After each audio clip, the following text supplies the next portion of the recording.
Ganesha Sharada Gurubhyo Namaha Ramaya Ramabhadraya Ramachandraya Vedase Raghunathaya Nathaya Sitaya Pataye Namaha.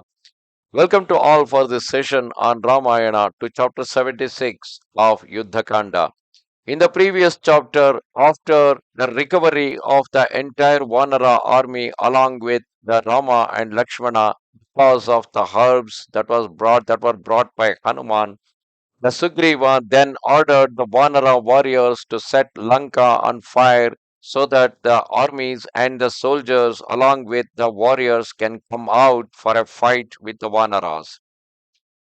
At the height of that appalling struggle, because with that, Ravana too got enraged and he sent out an army under the commandship of Kumbha and Nikumba, who were the sons of Kumbhakarna. At the height of that appalling struggle in which so many valiant soldiers perished, Angada advanced on the heroic Kumbha and the impetuous Kampana in anger challenged Angada and forestalling him, struck him a violent blow, causing him to reel. Thereafter, that warrior, coming to himself, hurled a rock on his adversary, who, crushed under the blow, fell to the ground. Seeing Kampana slain, Shonitaksha drove his chariot boldly at the monkey and in his fury struck him with his sharp and fiery arrows, tearing his flesh. Then, like unto the fire of death, he loosed innumerable flaming Suras, Surapras, Narachas, Vatsadantas, Shilimukhas, Karnis, Shalyas, Vipatas, on him, and that valiant and energetic son of Vali, his limbs pierced in his might, of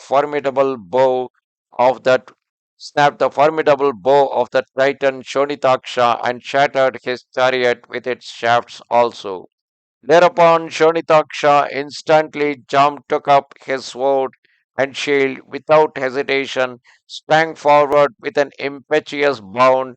The courageous Angada received the violent impact with a shout, broke that weapon off with his hand. Thereafter, that lion among monkeys, as if following the line of the sacred thread, let the blade fall on the Titan's shoulder, cutting it in two. And raising his great sword, the son of Bawali, shouting again and again, ran to the forefront of the battle to seek out further opponents. Now, in company with Prajangha, the courageous Yupaksha drove his car furiously against that valiant monkey. At that instant, Shonitaksha, breathing heavily, rushed on that warrior of the golden bracelets. Full of energy, Prajangha, the intrepid companion of Yupaksha, hurled himself on the mighty Angada, mace in hand, and between Shonitaksha and Prajanga, the prince of monkeys, Angada, resembled the full moon between two Vishakas. Then Mainda and Dvivida went to Angada's aid and stood on guard near him, while the Titans of immense stature, their battalions drawn up full of vigor, threw themselves furiously on the monkeys with swords, arrows, and maces, and the encounter between those Indras among the monkeys in the grip of those bulls of Titans was desperate, causing the hair to stand on end. In that fight, the former, seizing trees and stones, discharged them, but Prajangha who was exceedingly powerful, broke them with his sword. Stones and trees fell thick and passed fast on his chariot, but were all severed by the countless shafts of the mighty Yupaksha, while the trees that on their side were thrown by Dvivida and Mainda were crushed and destroyed by Shonitaksha, who was full of ardor and courage. Thereafter, the infuriated Prajanga, brandishing his great sword, with which he severed the limbs of his adversaries, leaped on Angada, and seeing him close beside him, that Indra among the monkeys, in his great strength, struck him a violent blow with an Ashwakarna tree, and with his fist hit out at the arm, holding the sword which fell at the impact. Beholding his sword lying on the earth, like unto an iron bar, that powerful Titan raised his fist, and like unto lightning brought it down with great force. And the brow of the intrepid Angada, foremost among the monkeys, who reeled for an instant, but having regained his senses, that courageous son of Vali, boiling with rage, struck Prajangha's head from his shoulders. Then Yupaksha, seeing his paternal uncle lying on the field, quickly alighted from his chariot, his eyes full of tears, and as his quiver was empty, drew his sword. Beholding Yupaksha rushing towards him, thus Dvivida with a mighty blow struck him on the breast, and in his ire seized hold of him with force. Perceiving his valiant brother made captive, the exceedingly energetic Shonitaksha struck Dvivida on the chest, and the blow caused the intrepid Dvivida to stumble, and he clung to the mace, but his arrival sought once more to rise against him. Meanwhile, Mainda joined Dvivida and Shonitaksha and Yupaksha, burning with courage, engaged the two Pravagas in a terrible struggle. The mighty Dvivida tore the face of Shonitaksha with his nails and dragging him to the ground, crushed him, while Mainda, fired with wrath, pressed Yupaksha in his arms so that he fell lifeless on the earth. When the army of those foremost among the Titans, discouraged by the death of their leaders, turned and fled in order to rejoin the sons of Kumbhakarna, and Kumbha, seeing those soldiers fleeing in all haste, rallied them, and perceiving those valiant warriors to have been cruelly used by the highly powerful monkeys, and their leaders being slain, Kumbha, full of ardor, began to execute difficult feats in the encounter. Taking up his bow, he, the foremost and most skilled of archers, let fly a series of arrows like unto venomous serpents, able to pierce the limbs, and with his shafts and marvelous bow, shining with a great luster, he appeared like a second Indra illumined by the effulgence of Airavata. Thereafter he stretched that bow up to his ear and struck Dvivida with a golden hafted and plumed arrow. And as soon as it pierced that foremost of the Pravagas, who resembled the Trikuta mountain, his legs stiffened and trembling, he stumbled and fell. Mainda, however, beholding his brother succumb in that great combat, rushed towards his adversary with a huge rock, and that hero hurled it at the Titan, but Kumbha shattered it with five whetted shafts, and taking hold of another dart with a sharp point, resembling a poisonous snake, he struck the breast of Dvivida's elder brother, that is Mainda, with violence. Under the blow, Mainda, the general of the monkeys, his chest torn open, fell unconscious on the earth. Thereupon the fiery Angada, seeing his maternal uncles overcome despite their prowess, called himself on Kumbha, who was stretching his bow, and as he advanced, Kumbha pierced him with five whetted darts, then with a further three, and again with three spears, as if he were attacking an elephant. Thus Angada was struck by the mighty Kumbha with innumerable shafts, but though his limbs were pierced by a succession of penetrating darts that were flaming and adorned with gold, yet he remained immovable and let fall a shower of rocks and trees on the head of that warrior born of Kumbhakarna, who cut off and severed all the weapons that the son of Vali loosed upon him. Seeing that leader of monkeys, Kumbha cut off his two eyelids with twin arrows, as one blinds an elephant with torches, so that the blood flowed and his eyes were veiled. Thereupon Angada with one hand protected his bloody lids, and with the other seized hold of a solar tree that stood near, and propping it on his chest, he stripped that leafy tree of its branches, and having bent it a little, discharged it in the fight, in the sight of all the Titans, and that solar tree that resembled the banner of Indra appeared like unto Mount Mandara. Thereafter Kumbha cut the tree to pieces and pierced his adversary with seven pointed and murderous shafts, so that Angada suddenly fell down unconscious.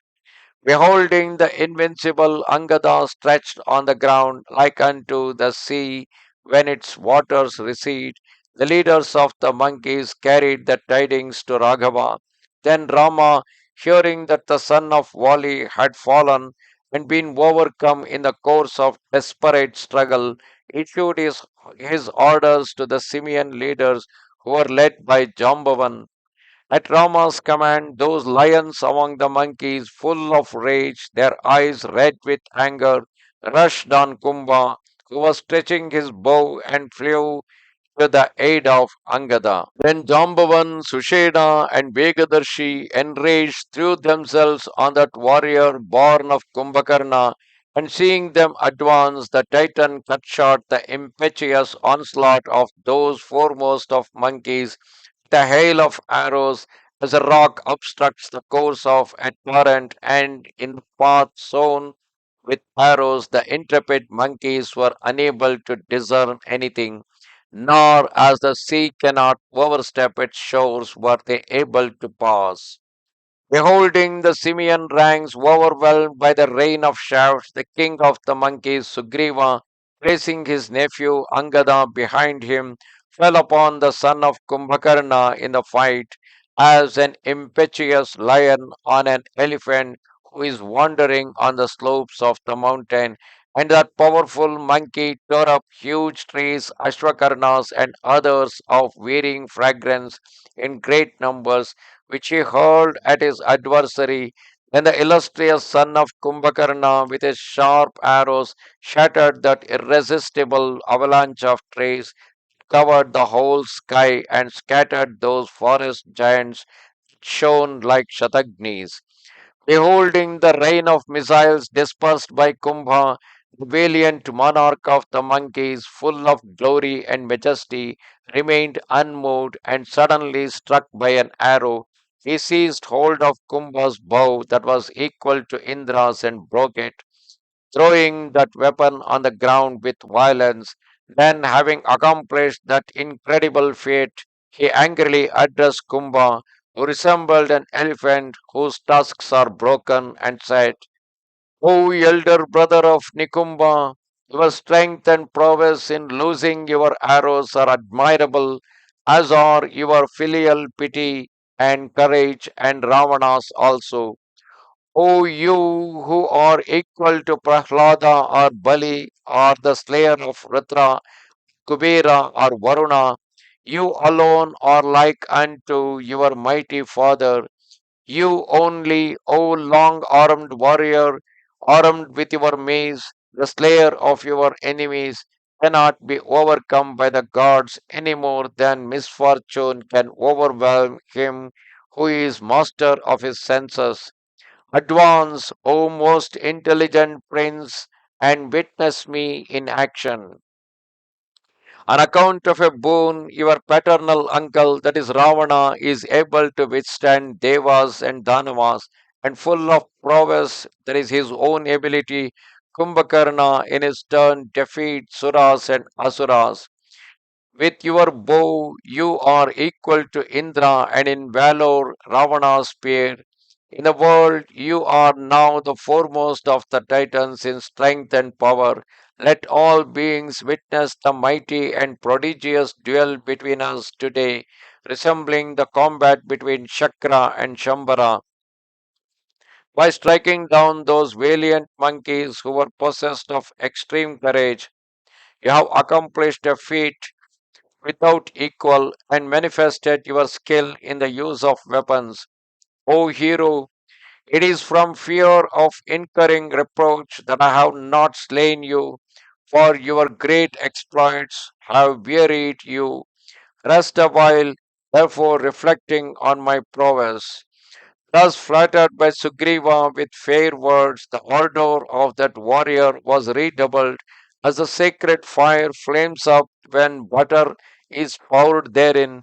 Then Kumbha seized Sugriva in his two arms, there whereupon, like two elephants intoxicated with ichor, those two breathing heavily again and again, their limbs interlaced, crushed each other wrestling, and from their mouths emitting flames mingled with smoke.